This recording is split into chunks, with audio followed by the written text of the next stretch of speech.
Untungkah simpan 1 gram 1 bulan? Mun tuan-puan simpan 1 gram 1 bulan, tuan-puan akan dapat 12 gram dalam masa 1 tahun. 12 gram, hari tu simpanan tuan-puan akan ada sekitar RM5,000. Setahun lepas ya, kami yakin 12 gram yang tuan-puan telah berjaya kumpul akan ada lebih daripada RM5,000. Simpanan emas tu sangatlah ajaib. Bila kita simpan emas tu, kita akan jadi lebih konsisten dan kita akan rasa nak tambah lebih banyak gram emas. Tetapi, berbeza dengan kita simpan duit.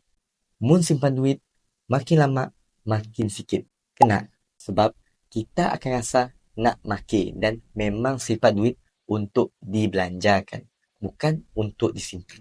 Dekat tangan kami yang kini itu adalah 1 dinar. Beratnya 4.25 gram.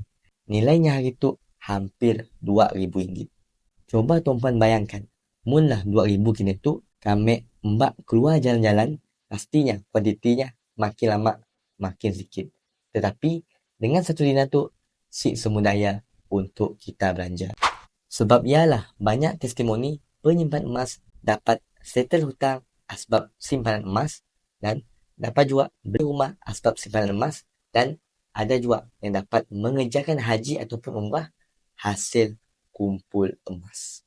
Emas tu bukan je dapat merawat sifat boros kita untuk berbelanja, tetapi dapat juga membantu kita capai pelbagai impian keuangan dalam kehidupan kita. Jadi, tidak ada masalah pun tuan-puan nak simpan 1 gram 1 bulan, 5 gram 1 bulan, bahkan 100 gram 1 bulan pun, ikut pada bajet masing-masing. Bagi yang nak bermula, tuan-puan boleh follow kami, lepas ya chat kami di inbox untuk mula pendaftaran akaun emas Gap secara percuma.